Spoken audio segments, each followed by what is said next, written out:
आज के इस अध्याय में हम लोग स्थल मंडल यानी कि लिथोस्फीयर के बारे में जानकारी लेंगे। अध्याय शुरू करने से पहले मैं आपको एक ब्रीफ आइडिया दे रहा हूं कि क्या मैंने बोर्ड पे लिखा है। देखिए, इस पोजीशन से लेकर के यहां तक मैंने स्थल मंडल का एक ब्रीफ इंट्रोडक्शन दिया है। उसके बाद कुछ यहाँ पे मैंने फैक्ट लिखा है। उसके बाद रॉक के बारे में कुछ इंट्रोडक्शन देते हुए छोटा सा, उसके बाद मैंने उसके टाइप्स के ऊपर आ गया, जो कि 3 प्रकार के होते हैं: इग्नियस रॉक, सेडिमेंट्री रॉक और मेटामॉर्फिक रॉक। ठीक है ना। तीनों टाइप्स के बारे में हम लोग डिटेल्स स्टडी किए हैं फर्दर। तो सबसे पहले हम अग्नेय चट्टान, जिसको इग्नियस रॉक बोलते हैं, उसके बारे में मैंने एक डिटेल्स यहाँ पे फैक्ट के साथ साथ मैं उसको समझने की कोशिश किया हूँ। देन आफ्टर हम आते हैं अवसादी चट्टान के बारे में, जिससे हम लोग इंग्लिश में सेडिमेंट्री रॉक भी बोलते हैं। उसके बारे में इस पोजीशन से लेकर के हम लोग यहाँ तक अवसादी चट्टान के बारे में पढ़े हैं। उसके बाद कायांतरी चट्टान, जिसे हम लोग इंग्लिश में मेटामॉर्फिक रॉक बोलते हैं, उसके बारे में हमने अध्ययन किया है। तो मेटामॉर्फिक रॉक के बारे में इस पोजीशन से लेकर के यहाँ तक मैंने एक छोटा आइडिया लेने की कोशिश किया हूँ, और वही सारा चीज मैं यहाँ पे बताया हूँ, जो कि एग्जामिनेशन पॉइंट ऑफ व्यू, खास करके प्रतियोगी परीक्षाओं के उद्देश्य से बहुत ही ज्यादा इंपॉर्टेंट है। मैं वो हर फैक्ट्स को बताया हूँ जो कि अक्सर एग्जामिनेशन में पूछे जाते हैं।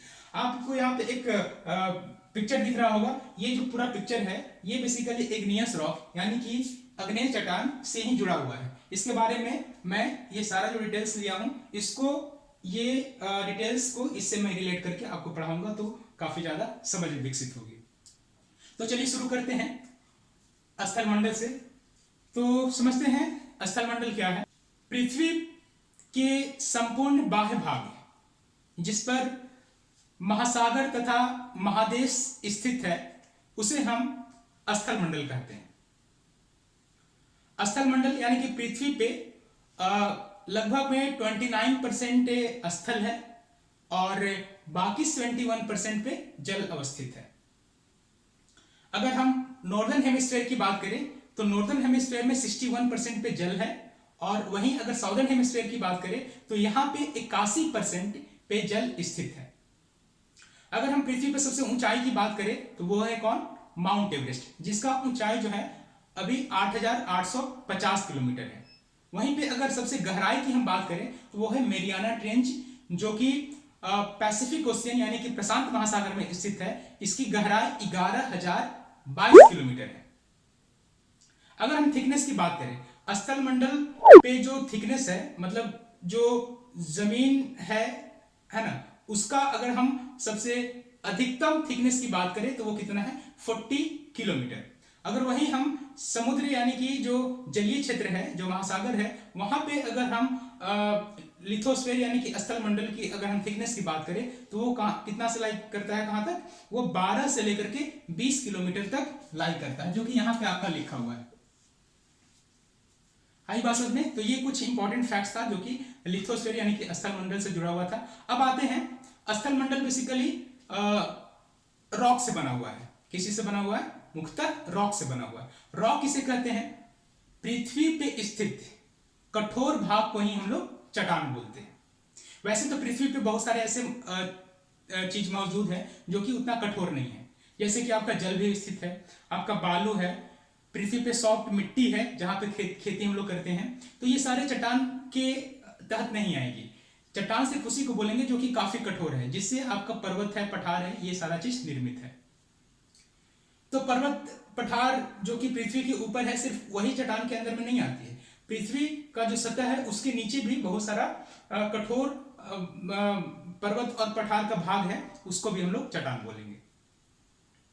चट्टान को यानी कि रॉक्स को 3 भागों में क्लासिफाई किया गया है। पहला इग्नियस रॉक, जिसको हम अग्नेय चट्टान बोलते हैं। दूसरा सेडिमेंट्री रॉक, जिसको हम अवसादी चट्टान बोलते हैं। और तीसरा है रूपांतरी चट्टान यानी कि मेटामॉर्फिक रॉक।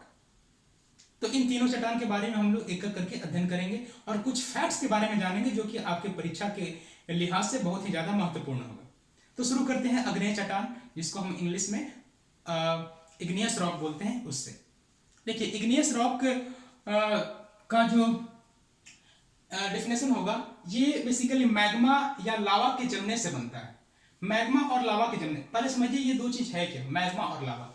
देखिए, आपका पृथ्वी जो है, मैंने बताया था इससे पहले इंटरनल स्ट्रक्चर ऑफ अर्थ जिसमें बताया था कि पृथ्वी का क्या है, 3 भाग है ना। कितने भाग है? 3 भाग है। सबसे ऊपर वाला भाग को क्या बोलते हैं? क्रस्ट, उसके बाद फिर मेंटल, फिर कोर, है ना।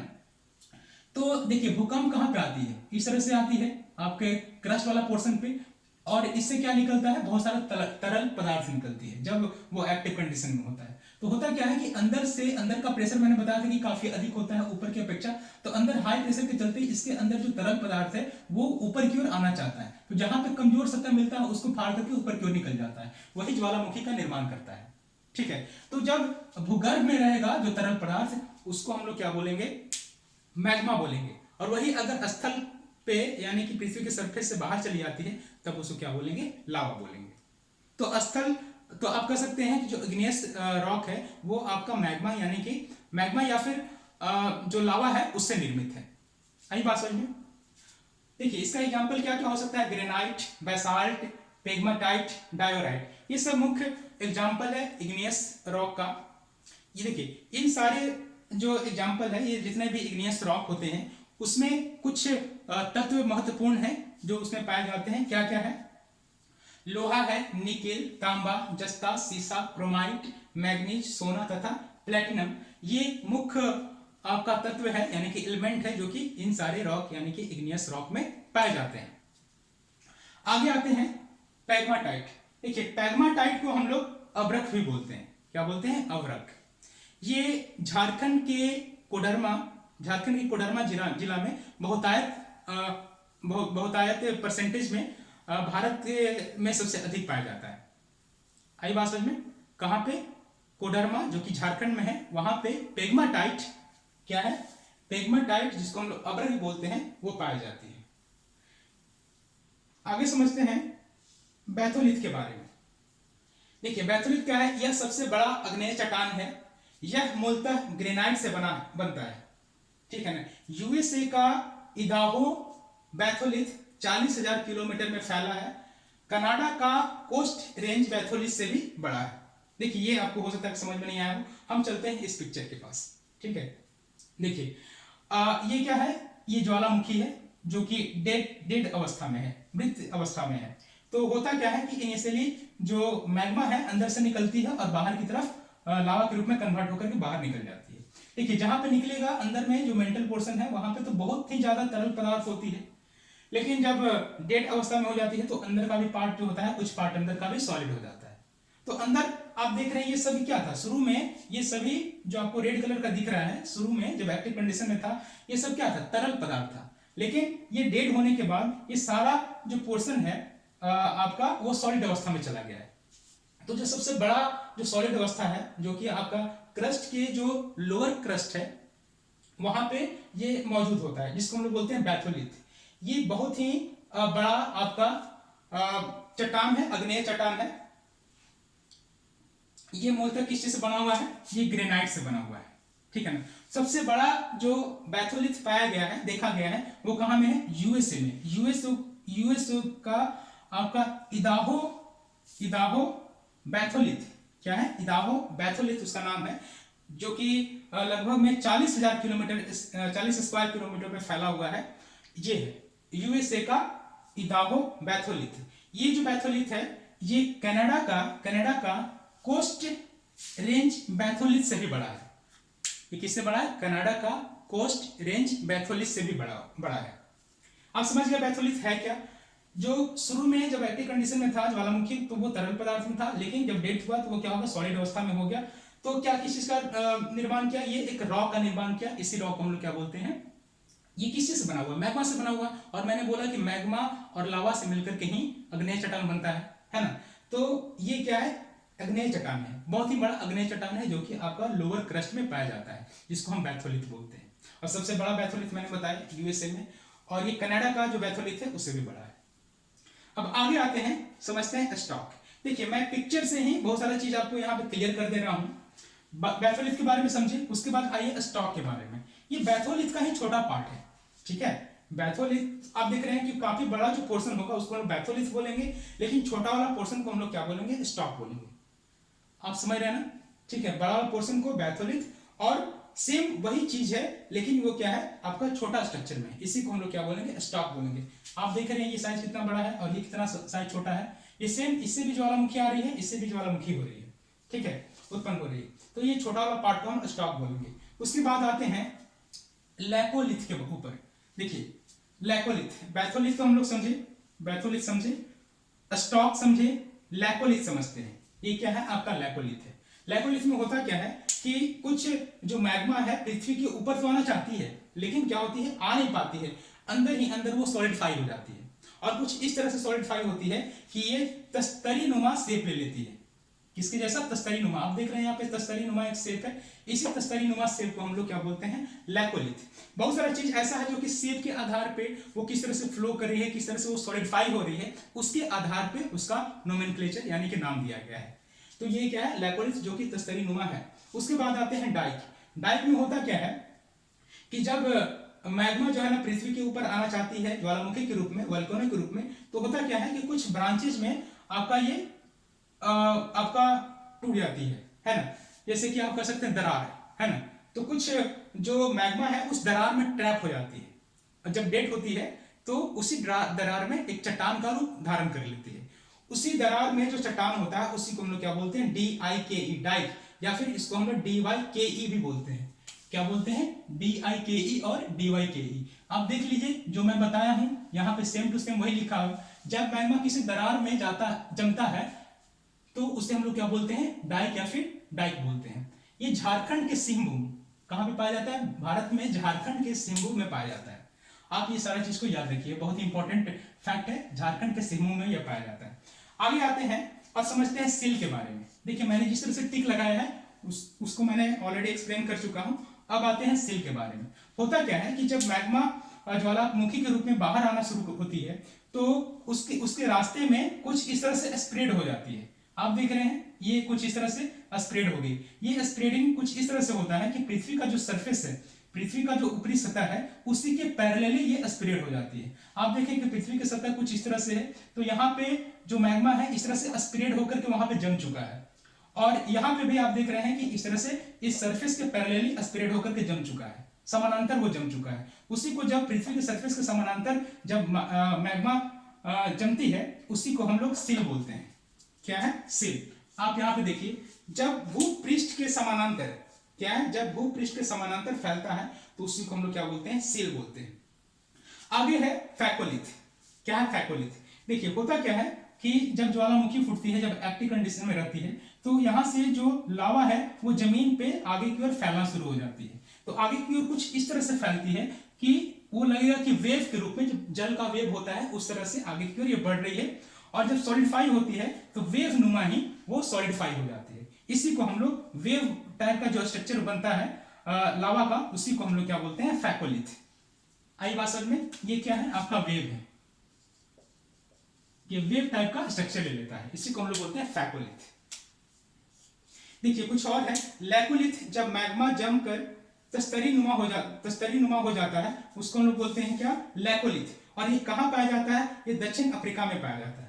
लैकोलिथ कौन सा पोर्शन की बात हम कर रहे हैं, इसकी बात कर रहे हैं, जो तस्तरी नुमा शेप ले लेता है, इसी को हम लोग क्या बोलते हैं, लैकोलिथ। ये कहां पाया जाता है, दक्षिण अफ्रीका में पाया जाता है। तो ये था ब्रीफ इंट्रोडक्शन अबाउट इग्नियस यानी कि अग्नेय चट्टान के बारे में। और मेरे ख्याल से इससे अधिक आपका क्वेश्चन कहीं से नहीं पूछेगा, ये बहुत ही सफिशिएंट है। आप इसको अपने दिमाग में मेमोराइज कर लीजिए, जिस तरह से मैं समझाया हूं उस तरह से आप समझेंगे इस पिक्चर के अनुसार। खास करके ये टोटल का टोटल पिक्चर जो है अग्नेय चट्टान के समझने के लिए मैंने बनाया है, और बाकी जो टाइप्स ऑफ चट्टान है उससे इसका कोई रिलेशन नहीं है। तो आगे चलते हैं अब दूसरा टाइप्स ऑफ चट्टान जो कि सेडिमेंट्री रॉक है, हिंदी में इसे बोलते हैं अवसादी चट्टान, इसके बारे में समझते हैं। इसका इंट्रोडक्शन क्या है कि जब छोटी छोटी चट्टानें किसी स्थान पर जमा हो जाती है और बाद में दबाव या रासायनिक प्रतिक्रिया के कारण परत जैसी ठोस रूप में निर्मित हो जाती है, उसे ही हम अवसादीय चट्टान यानी कि सेडिमेंट्री रॉक बोलते हैं। बात आ रही समझ में, जैसे कि छोटे छोटे पत्थर है ना, छोटे छोटे पत्थर एक जगह पे जमा हो गया और वहां पे काफी टाइम तक ये बहुत ही लाखों हजारों साल लग जाती है उस तरह से होने में। छोटे छोटे जो चट्टान है एक जगह पे जमा हो गया, उसके ऊपर बहुत सारा फैक्टर जैसे कि टेम्परेचर हो गया, हाई प्रेशर हो गया, और बहुत सारा रासायनिक प्रतिक्रिया उसके ऊपर एक्ट होती है। तब एक समय ऐसा होता है कि वो एक सारा का सारा जुड़ जाता है, आपस में वो जुड़ जाता है, एक बहुत विशाल जो है रॉक का निर्माण कर लेता है ना। अगर उसके बीच में कोई जीव जंतु आ जाती है, जैसे कि आपका कोई पेड़ आ गया, कोई आपका जानवर का कुछ अंश आ गया, तो उसको क्या करेगा, उसी के अंदर ट्रैप कर देगा। हरी बात समझ में ना। तो उसी के अंदर ट्रैप करेगा, तो फिर वो जो है वो फ्यूल के रूप में कन्वर्ट होता है, जिसको हम लोग बोलते हैं जीवाश्म ईंधन, है ना। जितना भी जीवाश्म ईंधन है, जैसे कि कोयला हो गया, आपका पेट्रोलियम हो गया, वो सेडिमेंट्री रॉक में ही पाई जाती है।